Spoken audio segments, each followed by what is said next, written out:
Today's episode of Burnt Out is brought to you by Code Green, keeping a first responder's well-being our priority. Turning Point Madison County, a 24/7 call helpline that assists people in life-altering situations with a primary focus on addictions and mental illnesses. And by Bridges of Hope, accredited care for substance use disorders. For more information on our sponsors, please visit burntoutpodcast.org. Engine 1 out, World Trade Center, 1060. Send every available ambulance, everything you got to World Trade Center now. Type 4, 1060, been transmitted.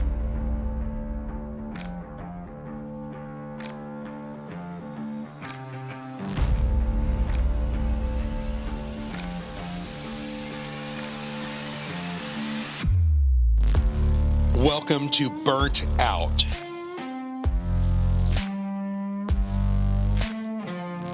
The Burnt Out podcast shares stories of firefighters, emergency medical personnel, and other first responders around the world to create a pathway to save lives. The stories you will hear are real and may be disturbing to some listeners. Listener discretion is advised.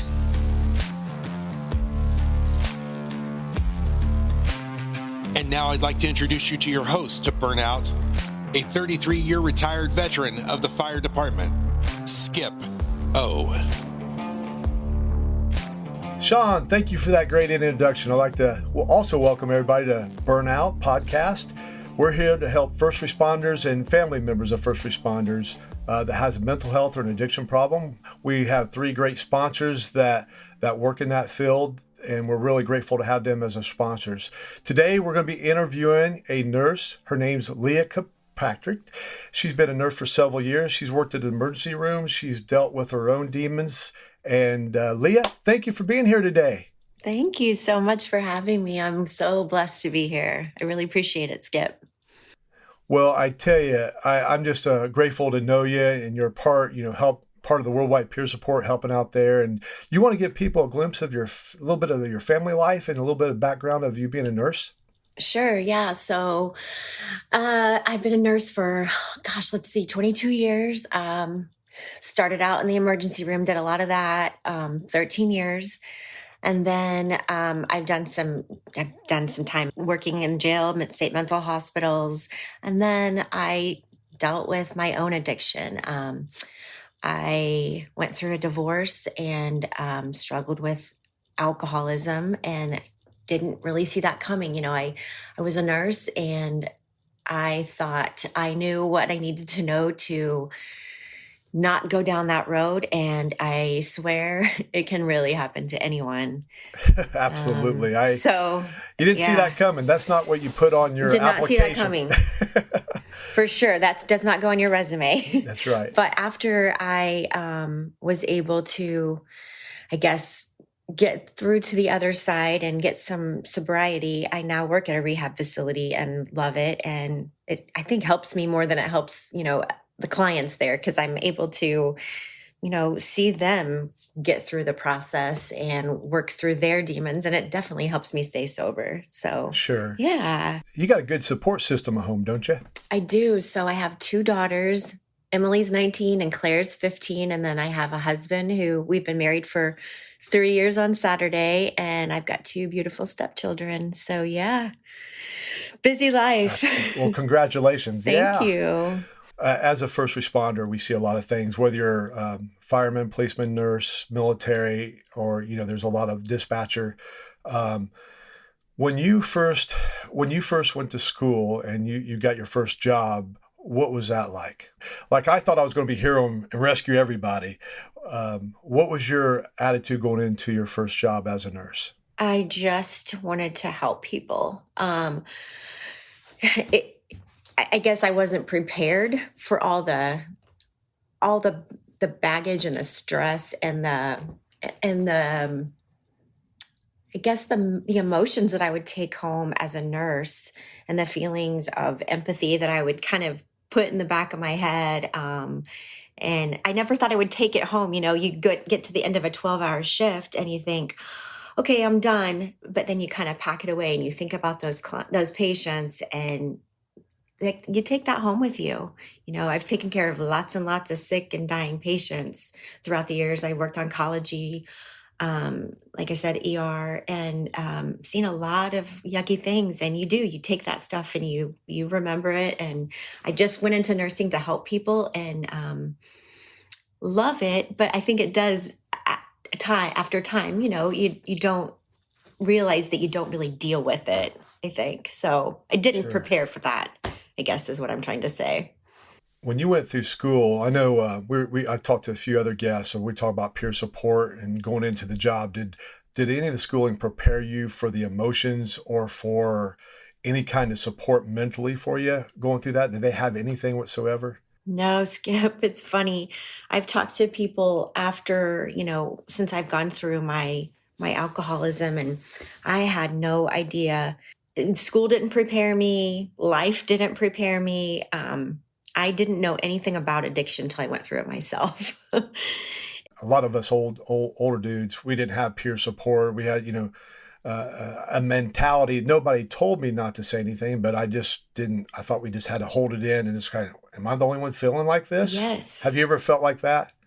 Yes, and there's such a stigma behind it. I think, especially as an emergency room provider, you don't mean to be that way, but patients come in and there is a stigma. There definitely is, the drug addict and the alcoholic, and you're supposed to be that provider, and you're supposed to know better, and you're supposed to be this strong person and take care of others, and you're not supposed to let your guard down or get weak or be weak. And definitely did not talk about it, or it was too embarrassing. It was shameful. It was something I did not want to talk about or tell my friends or, coworkers about, for sure. I didn't feel like there was some place I could go to or talk about it. Yeah. Well, let's go a few months before, when you started getting in trouble, or when you started realizing you had a problem. Could you tell what led up to that? Okay.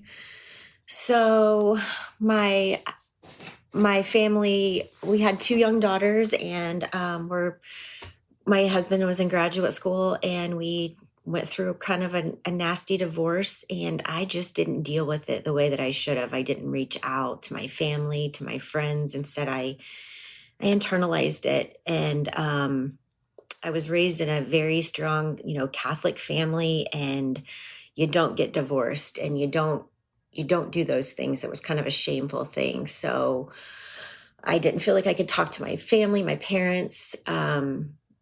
I seriously remember the day standing there after we had actually separated, and I was standing in my kitchen washing dishes and thinking, I'm just going to go buy a bottle of wine so I can help myself sleep tonight.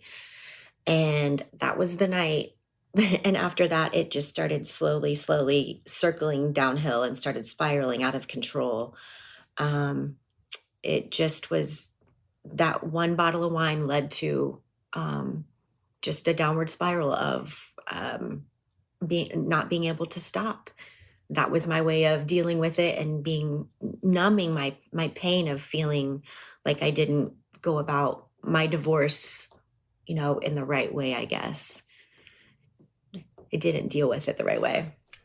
Not only your job, you got to deal with your job and those emotions. Then you're in a relationship, and you got to deal with those emotions of ending that relationship, plus being a mom, and all the other things that come to life. And a bottle of wine seemed like a good idea. It did seem like a great idea at the time. It was not a good idea. Not a good idea. And, with that comes, like I had no idea with that alcohol, how strong it is, and how strong that shame comes, because with that shame comes feelings of inadequacy about yourself. And then, you start, I was separated, and when I was alone, I started, seeking out male partnership, and, kind of dating around and not being responsible like that. Didn't feel like I was being a good mom or a good person. And I was just getting more and more and more down on myself, I guess is what I'm trying to say. I wasn't being responsible. I wasn't being the person that I was supposed to be, or should be, I guess. No, I can relate. I'm a recovering alcoholic myself, and I remember drinking, drugging, sex, Yes. buying things I shouldn't buy, Yes. just anything to fill a hole in my soul is what I would do. Exactly. And then, like you said, after you do those things, you got that shame and guilt, and Yeah. then it's a vicious circle. Well, to take care of that shame and guilt, I'm going to drink. And then I got to Exactly. drink more to cover the other stuff I did. And it's like, I can't get off this carousel. You can't. You Um, can't. Or yeah. I couldn't. I remember the day that I got fired from the ER. I came in that morning and I'd been drinking the night before and thought I was fine. And, obviously wasn't. Someone smelled alcohol in my breath. So I was sent to HR. My blood was drawn and it was over 0. So I was fired immediately. And instead of, trying to figure out what to do next, I literally drove right then and bought a bottle of vodka. Like, who does that? Makes no sense. Well, I tell you, for us recovering alcoholics, it makes a lot of sense. I know. But It's just crazy.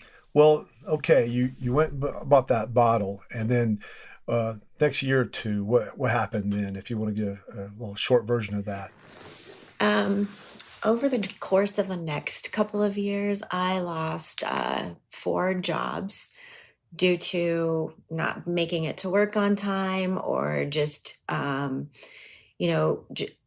just my alcoholism in general. No call, no show, just absolute. I mean, for an RN, you don't do that. You don't not show up. You don't not, have 6 call-ins in 3 months. Like, you just don't do that. So I lost 4 jobs. My ex-husband told me that he was going to take full custody of my daughters. And I think that was my breaking point. I just absolutely lost all hope. I became suicidal. I ended up breaking my face in several places from falling down some stairs in my basement, and ended up being I don't know if first responders can probably relate to this. I've ended up being a trauma 1 in my own ER. So if you know what that means, I'm sure you do. They strip you down completely naked and put, catheters and 2 IVs in, your arms, and all of my friends saw everything. It was probably the most humiliating moment of my life, if I would have known, because I don't remember any of it. Sure. But just, I was at my lowest. So over the course of those years, I guess 4 years, it just got worse and worse and worse. I went to 5 different rehab facilities. And I remember the first time I went thinking, how could anyone go more than once to some place like this? How could anyone do this more than once? Like, what in the world? Who would do this? And I just didn't grasp at all. When I walked out of there, after you detox, you need to do more than just detox. You have to do the work. The day before your final, you got help. The day before the final time. Could you describe that a little bit? Yeah. My last time that I went into rehab, it was actually, I ended up in the hospital for a suicide attempt. I drank vodka and was at my parents' house and took my dad's blood pressure medication. He only had 4. I would have taken the whole bottle, but luckily he only had 4. And then I took some Tylenol PM and ended up in ICU down at 86th Street and in the hospital for 5 days. And then I was transferred over to the stress center. And I think I woke up thinking, I didn't die. So I've got to do something else. I've got to do something. I've been given this chance. I just can't do this anymore. I cannot go any lower. And so I figured I've done everything everyone's told me to do, or I've had all these suggestions and I've fought this tooth and nail because I thought that I knew my way was the best way. And I just have to listen to the people that tell me what to do this time. I have to go to meetings. I have to get a sponsor. I have to do this the way they tell me to do because I'm not succeeding my way. I'm just not. Well, from when you finally had that realization, it's that I always tell people I didn't have a switch. I had a dimmer switch. It took years for it to finally come on for me to see it. Can you relate with that? Oh, yeah. Oh, my gosh, Skip. Yes. Oh, my gosh. Yes. Like I think I had a couple of like, they say like, you have a rock bottom moment. I think I had a couple of those, several of those, I feel like. Well, from when when you got out of the hospital, and like you said, you needed to start doing what people suggested. Could you build yourself? Tell us a little bit the stair step up now. Yeah, sure. So,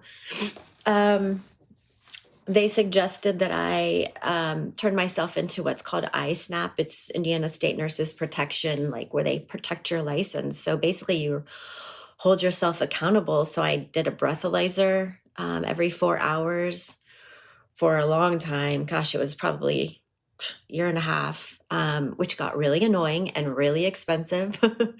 Random urine drug screens, again, really annoying and really expensive. And I was angry about it, but and looking back now though, it helped. It held me accountable. I needed that.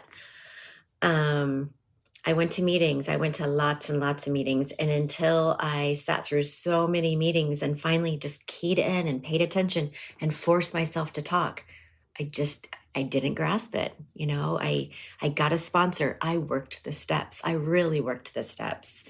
Everybody said, you have to do this. You have to work the steps. And it's not hard. It's so simple. Just do what your sponsor says. And so I did do that. And I started working at this facility that I work at now. And it's these people there. They're just beautiful people. They're amazing. They're just like me. And just helping them helps me every day. So that's the best part of it. The facility has a program for first responders. It's Bridges of Hope, the Warriors program, and you've been a part of that. What do you think, one particular, the first one that came through, you helped that person immensely, and they're still doing well today. So how does that make you feel when you're able to be a part of somebody's journey like yourself? I don't feel like I had anything to do with him. I feel like he did the work. But it's really cool being able to see him change so much. He is doing so well, and his progress is amazing. And I'm just so blessed to be part of his recovery. Gosh, it's just amazing, his strides. Yeah. Sure. And the cool thing is just being part of the first responders, like I get where he's been and I get the things that he's seen. And so we're able to connect on like that first responder level. So that's really cool too, to have those clients come through there. Absolutely. And I'm going to shout out him because he's on our pod. If you want to listen to Adam, his story, he was the first one to go through the Warriors program. So he's on an earlier podcast if anybody wants to hear his story. Also, Lea, just here recently, we had a first responder coming from out west, a young lady that you helped out. How was that relationship when she got here? She was afraid and she was taken out of her environment. It's so funny, Skip, like how when you go through this process, how scary it is, because basically you are, sent somewhere and you don't know anyone and you don't know anything about this, but the people that are involved in recovery take you in and love you because they just know how this is and how people helped them. And so I guess when this woman came to Indiana, we just basically treated her like we would want to be treated. And we just, went out to lunch and talked and shared our experience and hope and story of recovery with her. And she's doing really well. And we keep in touch, and she's a beautiful person. That's great. She is. Before the podcast, me and you were talking and kind of said how we're high maintenance, and it's not the way that people would think. Here's my version of high maintenance for me. It's not that I need all these material things anymore. I need to call my sponsor, my spiritual advisor. I need to go to meetings. I need to go to therapy appointments, which I do. I do EMDR. Yes. I get on myself. I do projects around there. I got to keep moving and grooving, or else I'll go backwards. That's what I mean by high maintenance. Yes. Between my ears and my heart. That's what I need to do. What can you relate with any of that? Yeah. I'm a busybody too, and I think I can relate to you a lot like that. I can't sit still. I don't sit still well, and I am a busybody. I'm super connected to my family and friends, and on my days off, I'm moving. I'm moving constantly, and if I don't go to a meeting or do something with recovery, I start feeling anxious and irritated, and I have to do something with it like at least every other day if I'm not working. And working, I know, doesn't really count as far as recovery related. I have to stay dialed in. I have to stay engaged on purpose. I have to make an effort, basically. We have a book club that I am a part of with some women. I have to force myself to read. I love I love animals. I'm a huge animal fan. We're actually getting a dog this week. That's a huge part of my recovery process, I think. Um, yeah, I have to work on it. If I don't, I will backslide. I know that about myself. Let's go back to your four-legged angel that you're going to get, and your past ones that you have. Does that help with your mental health, Yeah. as far as emotional support for you through the day? Yes, 100%. Um, I adopted a lab Great Dane mix probably, it was in 2013. She was a rescue and she was there throughout my entire addiction. So I was, my hardcore addiction was about 5 years. And she was there during that entire process and was amazing and was there when no one else wanted to be around me, when I was disgusting and gross and lying in my own vomit and couldn't get up for days and couldn't hold my head up. And she was there. And so I think dogs are so important to me personally. She was my saving grace, my dog. And yeah, we're getting a Great Dane this week, and I'm super excited about it. Animals to me are pretty important. But everybody needs something. You got a lot going on. You're getting a Great Dane, your anniversary, your birthday. You get to enjoy your life with your family, sober. Yeah. Man, I tell you what, you sounds like you got a pretty fairy tale life now. I wouldn't say it's fairy tale. I don't think anyone has a fairy tale life, but I love my life now. And people say that they are grateful to be an addict. And I always thought that was the craziest, most stupid thing ever. But I can look back and say, like, I'm blessed now today because I have so many things that I would have never realized before if I hadn't have gone through this. And I wouldn't hold it so dear now if I hadn't have gone through this. So I am grateful. You pointed something out to, good things happen to alcoholics and addicts that don't drink or use, but also bad things happen to alcoholics and addicts that don't use. Life happens, right? It does. It But does, for sure. When life happens, do you have the tools? I do. I've got an amazing sponsor. I've got some really wonderful women in recovery. I've got my amazing husband, my parents. We went through a tumultuous time and we're very close now. I've got some really solid people in my corner. And it's because, I went through the process of rebuilding those relationships that now we have such a solid closeness. And if God forbid something horrible happens, I just have to take it literally one day at a time because I can't drink. I just can't. That's good. It's amazing. I always thought if I quit drinking or using, everything would get better, but it will. But I had to put the work into it. And Lea, from your story, and I know you put the work into it. You got an amazing support system. You're a very honest and wholesome human being. And I know, as far as me and a lot of people that know you, we're grateful to have you as a good friend. Thank you, Skip. Thank you so much. I appreciate that. Okay, Lea, there's somebody that's going to work. It's a nurse. She's going home and sitting by herself, drinking that bottle of wine. And she's listened to you, this podcast now, her or him, and they need help. What would you tell them? I would say there are more people struggling than you could ever imagine. I would say, please reach out. There are so many resources out there. Everybody's so afraid to go to AA. They're always embarrassed to walk in those front doors. I know I was terrified. Just you feel like everyone's looking at you and you don't know what to expect. Those are the most welcoming people you can ever come across. They will love you till you can love yourself, and I cannot emphasize that enough.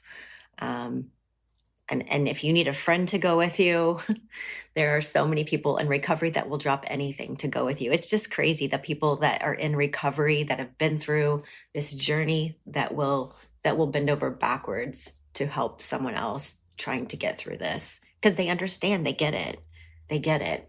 Just reach out. It's you reaching out will help others realize it's okay to reach out too, and it'll help break the stigma. That's great.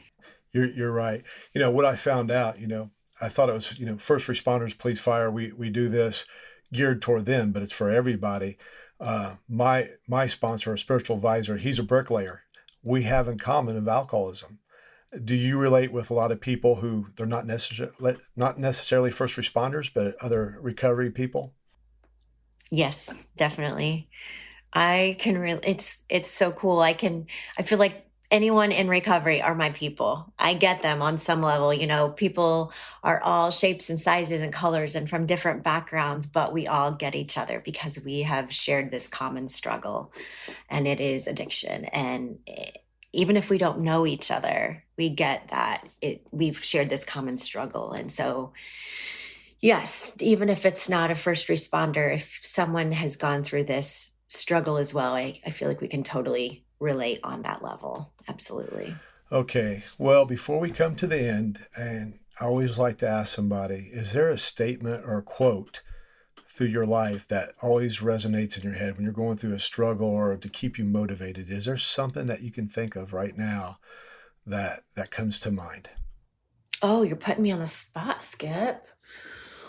Oh, goodness. That's what we do here. Wow. I'll be honest. I love the Serenity Prayer. That's my favorite. And that's something that I say a lot because it's just necessary sometimes. Sometimes there's just, you got to say it. Some people haven't heard it. Do you know it by heart? Could you say that so some people out there can hear it that haven't heard it before? Sure. So, God. And I'll help you. Okay. I think I remember it too. Okay. Go God. ahead. God grant me the serenity to accept the things I cannot change. Courage to change the things I can. And the wisdom to know the difference. You got it. If you can't see her, she's saying cut. We're not cutting that. That's good stuff. No, I'm just kidding you. No, I tell you, the Serenity Prayer, I didn't believe in prayer, but that was one of the simplest ones I could hear, and it gets me through the day. One of the other, Admiral James Beard from the 1800s, he said, I read this quote, and I see if I can get it right. It says, in a man's lifetime, so few times he'll have serenity, but those few times will sustain him for a lifetime. And that's something that I hang on to, just like you, the Serenity Prayer. So, Lea, you did an awesome job. Thank you for sharing your heart and your wisdom. And I'm glad to call you a friend. I'm glad to call you a friend too, Skip. Thank you so much. I appreciate it. Well, again, I'd like to thank everybody for listening. You need help, please reach out to burnoutpodcast.org, or you can go to worldwidepeersupport.org. We have 3 support meetings, Tuesday, Thursday, and Sunday, 8 p.m. Eastern, with other first responders. They can guide you, share with you, and it's a peer support program. And for now, we're going to end this. We'd like for you to, go home and relax, shut your radio off, and get some sleep. Thank you.